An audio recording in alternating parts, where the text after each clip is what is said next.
नमस्कार। आज हम इतिहास के एक ऐसे मोड़ की बात करने वाले हैं जहां एक बहुत बड़े साम्राज्य का सूरज डूब रहा था और एक नई ताकत का सवेरा हो रहा था। जी हां, हम बात कर रहे हैं मुगल साम्राज्य के ढलान और मराठा साम्राज्य के उदय की। देखिए, ये सिर्फ बादशाहों और लड़ाइयों की कहानी नहीं है, ये एक पूरे दौर के बदलने की दास्तान है। तो चलिए इसमें जरा गहराई से उतरते हैं।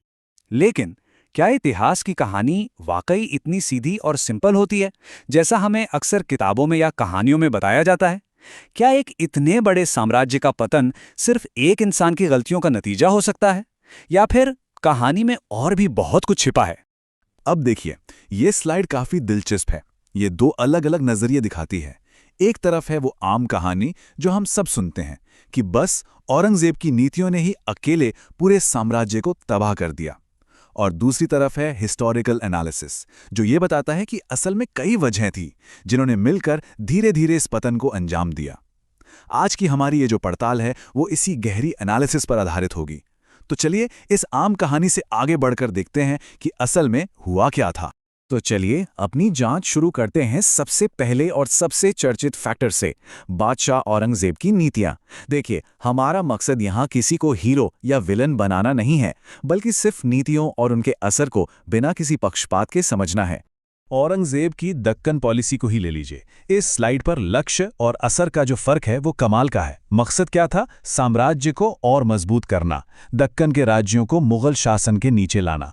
लेकिन इसका असर, इसका नतीजा बिल्कुल उल्टा हुआ। साम्राज्य की आर्थिक कमर ही टूट गई और सेना अपनी ताकत से कहीं ज्यादा खिंच गई। कभी कभी नियत अच्छी होने पर भी नतीजे बेहद खतरनाक हो सकते हैं। 27 साल, बस एक पल के लिए इस नंबर पर रुकिए और सोचिए। 27 साल, ये कोई छोटा मोटा वक्त नहीं होता।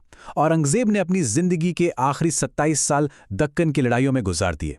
जरा सोचकर देखिए, इतने लंबे चले युद्ध का साम्राज्य के खजाने पर, उसके एडमिनिस्ट्रेशन पर और सैनिकों के हौसले पर क्या असर पड़ा होगा। ये एक ऐसी आग थी जो धीरे धीरे लेकिन लगातार मुगल साम्राज्य के नींव को खोखला करती जा रही। तो अब हम बढ़ते हैं दूसरे फैक्टर की ओर। देखिए, इतिहास में कभी भी पावर वैक्यूम यानी शक्ति का शून्य नहीं रहता। जब एक ताकत कमजोर पड़ती है तो दूसरी उसकी जगह लेने के लिए उठ खड़ी होती है। और उस दौर में दक्कन में ये नई शक्ति थे मराठे। और देखिए, मराठों का उदय सिर्फ एक विद्रोह नहीं था, ये एक बहुत ही सुनियोजित राज्य का निर्माण था। इस स्लाइड को देखिए। शिवाजी महाराज ने अष्टप्रधान की स्थापना की, यानी 8 मंत्रियों की एक काउंसिल जो शासन के अलग अलग डिपार्टमेंट्स को देखती थी। उन्होंने रेवेन्यू सिस्टम में सुधार किए, एक प्रोफेशनल आर्मी बनाई और तो और एक ताकतवर नौसेना भी तैयार की। ये एक दूर की सोच रखने वाले शासन का बेहतरीन मॉडल था। ये टाइमलाइन मराठा ताकत के फैलाव को बिल्कुल साफ साफ दिखाती है। 1674 में शिवाजी का राज्याभिषेक एक तरह से एक आज़ाद राज्य का ऐलान था। फिर 1680 के दशक में उन्होंने मुगलों के खिलाफ गुरिल्ला युद्ध की रणनीति अपनाई, जिसने इतनी बड़ी मुगल सेना को बुरी तरह थका दिया। और 1700 की शुरुआत होते होते वो मालवा और गुजरात जैसे अहम मुगल सूबों तक फैल चुके थे। ये एक बहुत ही सोची समझी बढ़त थी जो धीरे धीरे हासिल की गई थी। चलिए अब अपनी जांच का रुख अंदर की तरफ मोड़ते हैं। किसी भी बड़ी इमारत के लिए सबसे बड़ा खतरा अक्सर बाहर से नहीं बल्कि अंदर से आता है।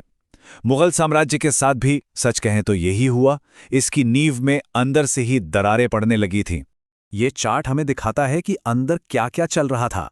सबसे बड़ा संकट था जागीरदारी संकट, मतलब जमीन के अनुदान को लेकर अमीरों और दरबारियों के बीच बढ़ते झगड़े। फिर था कृषि संकट, बहुत ज्यादा टैक्स और उससे परेशान किसानों के विद्रोह। और इन सबके ऊपर से जाटों और सिखों जैसे दूसरे विद्रोहों ने साम्राज्य को चारों तरफ से घेर लिया था। ये एक ऐसा तूफान था जो साम्राज्य के भीतर से ही उठ रहा था। अब जागीरदारी सिस्टम को समझना यहाँ बहुत जरूरी है।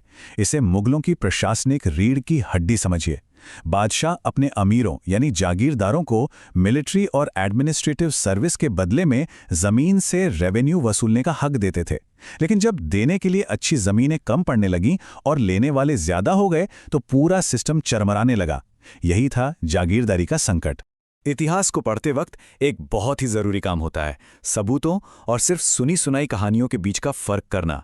इतिहास हमेशा तथ्यों पर यानी सबूतों पर आधारित होता है, लोक कथाओं पर नहीं। ये बात बहुत गहरी है। लोक कथाएं हमें उस समय के समाज की सोच और भावनाओं के बारे में बताती हैं, लेकिन वो ऐतिहासिक घटनाओं का पक्का सबूत नहीं होती। मिसाल के तौर पर ताजमहल के मंदिर होने की जो बात है, ये एक लोकप्रिय कहानी तो है, लेकिन इसे साबित करने के लिए उस समय का कोई ऐतिहासिक या पुरातात्विक सबूत मौजूद नहीं है। इतिहासकार किसी भी दावे को हमेशा सबूत की कसौटी पर ही परखते हैं।